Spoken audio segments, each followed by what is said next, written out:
Resolução de um exercício de resistência dos materiais, carga axial. Uma viga rígida, AB, apoia-se sobre dois postes curtos, como mostrado na figura.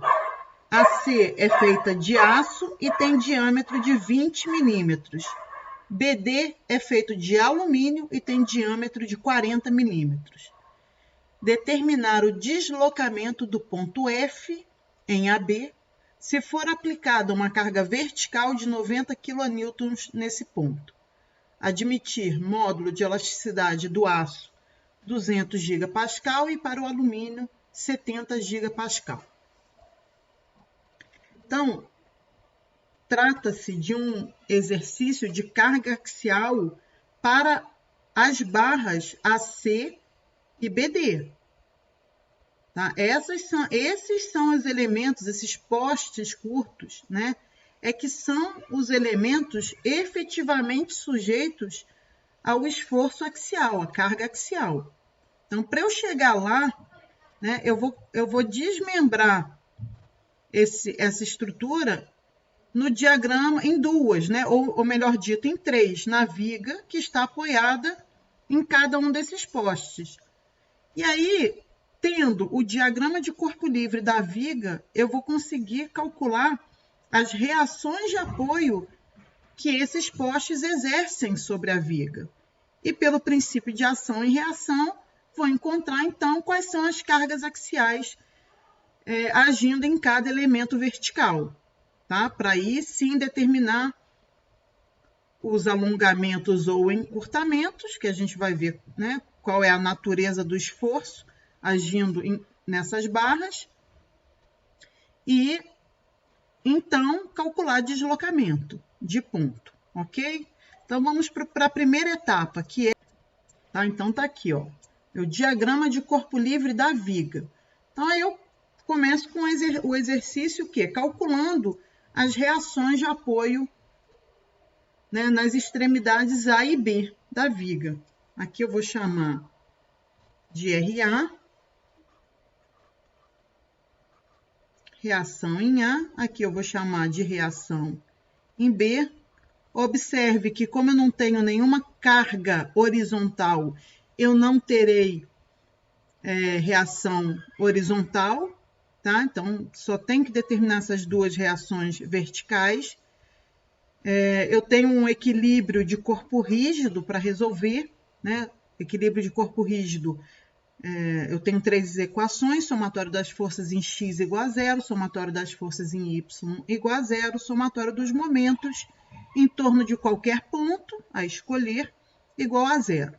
Então, eu vou iniciar a resolução aqui pela equação do somatório de momentos. Vou escolher um dos pontos, eu tenho duas incógnitas.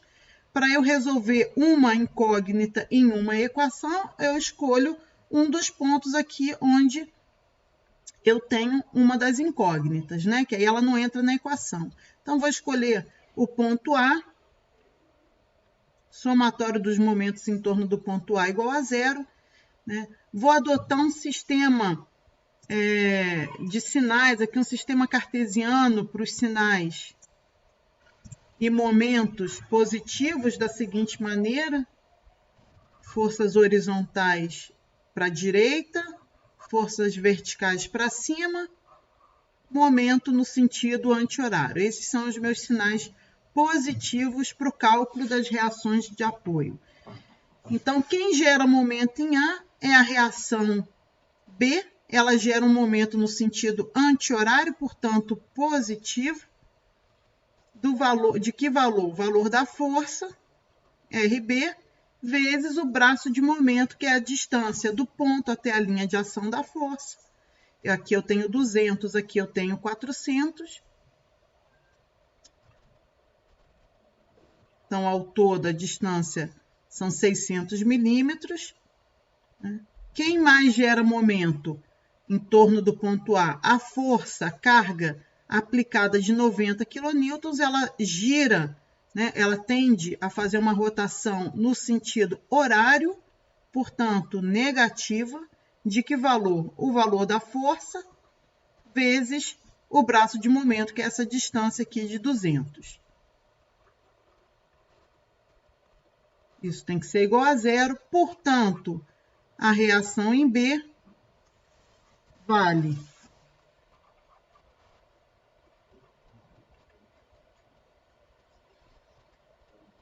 pelo somatório das forças em Y igual a zero. Eu tenho que a soma de RA, que é para cima, com RB, que também é para cima, tem que equivaler à ação aqui da carga de 90 para baixo. Agora eu já conheço RB, substituo RB nessa segunda equação e encontro RA. Portanto, RA é o que falta ali para completar 90. RA são 60 quilonewtons, tá? Então, feito isso, né, calculadas as reações de apoio para essa viga, o que eu tenho agora? Eu tenho um princípio aqui, olha, de ação e reação. Quando eu calculo a reação de apoio aqui na viga, ela significa o quê? O efeito do poste, né, sobre a viga. Então, eu tenho para o diagrama de corpo livre do poste o efeito da viga sobre ele, né? Então, eu tenho aqui, ó, o princípio aqui, ó, de ação e reação, tá? Aqui também.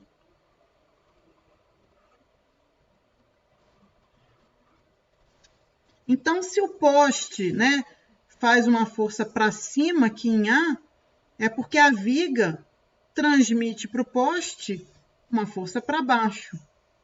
Esse poste estando apoiado, né, por sua vez, no chão, ele está sendo, então, o quê? Comprimido. Aqui de RA é 60, então 60 aqui, é como se ele estivesse assim, ó, comprimido de uma carga axial de 60. RB é 30, então é como se esse outro poste aqui estivesse comprimido de uma carga axial de 30. Agora vamos às variações de comprimento. Ambos os postes estão sob compressão. Então, o que eu tenho que calcular? Tenho que calcular o encurtamento de cada poste. Vamos ver aqui novamente os dados, porque cada um deles, né, é feito de um material. Olha, eu tenho um poste aqui feito de aço com uma determinada seção transversal, o outro é feito de alumínio com outra seção transversal. Então, eu vou calcular separadamente o encurtamento de cada uma dessas barras. Para isso, eu vou utilizar a expressão, né, do alongamento ou encurtamento do elemento axialmente carregado, PL sobre EA. Então, para a primeira barra, a barra AC, sujeita ao esforço de compressão de 60 quilonewtons, ela tem um comprimento de 300 milímetros, no SI dá 0,3. No denominador, eu vou usar o módulo de elasticidade do aço, que são 200 gigapascal, 200 vezes 10 a nona. E a área, né, a primeira barra tem um diâmetro de 20 milímetros, eu vou calcular aqui um πr ao quadrado para a área. Então, π, se o diâmetro é 20, o raio é 10, né? 10 milímetros é 10, que multiplica 10 a menos 3. Isso aqui ao quadrado. Vou fazer essa continha.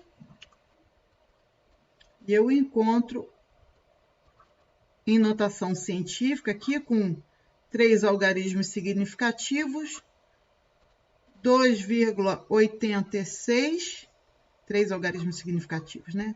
Vezes 10 a menos 4 metros, tá? Eu posso escrever isso aqui também, né? Se quiser, 0,286 milímetros. Então, vou repetir o procedimento para outra barra, a barra BD, né? Quanto que ela vai encurtar?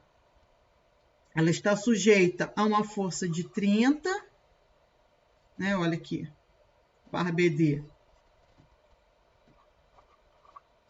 Ela tem o mesmo comprimento.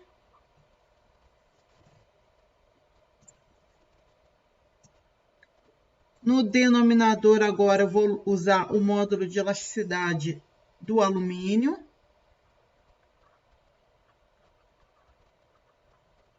A área, eu vou fazer um πr ao quadrado aqui. O diâmetro é 40, o raio é 20.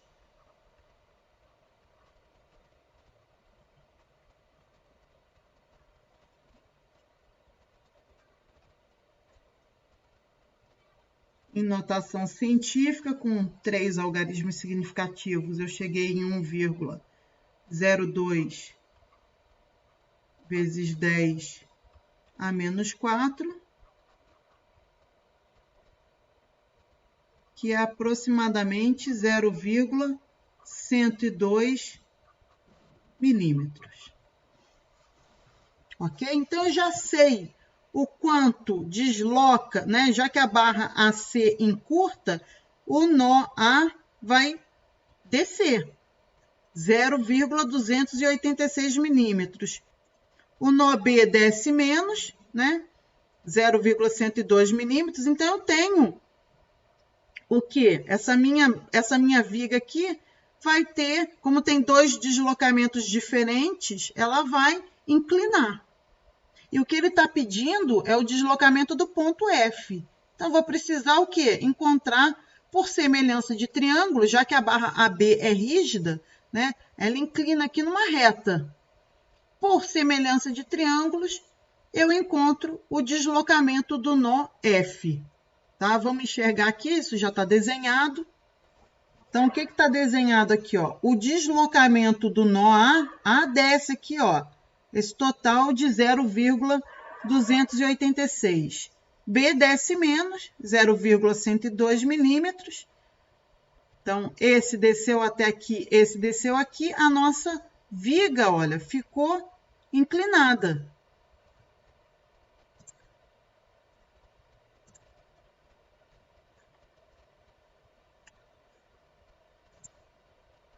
Nossa viga ficou inclinada aqui, ó. Então, eu vou construir esse triângulo aqui, que tem um cateto, é o comprimento da viga, 600. O outro cateto é a diferença dos deslocamentos A e B. Tá? Então, eu pego 0,286 e subtraio de 0,102. Encontro esse cateto aqui, ó, 0,186. Aí eu vou encontrar esse pedaço aqui, por semelhança de triângulo, né? Quanto que vale esse pedacinho aqui? Esse pedacinho que eu vou chamar temporariamente aqui de H, tá? Vou chamar esse pedacinho aqui de H. Então, H está para 0,184, assim como essa distância, que é a distância do ponto F ao B, né? 400, está para 600. Então, eu encontro esse tamanho aqui, esse diferencial. Portanto, H é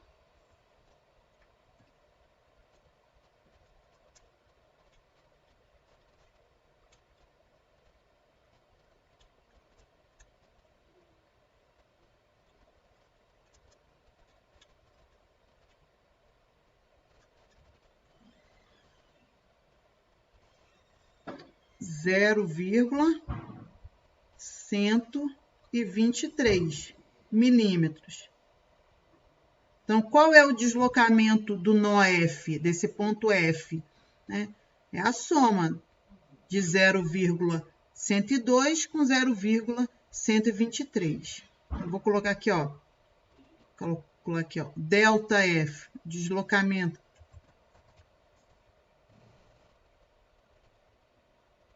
Então, o ΔF é a soma aqui do 0,102 com 0,123.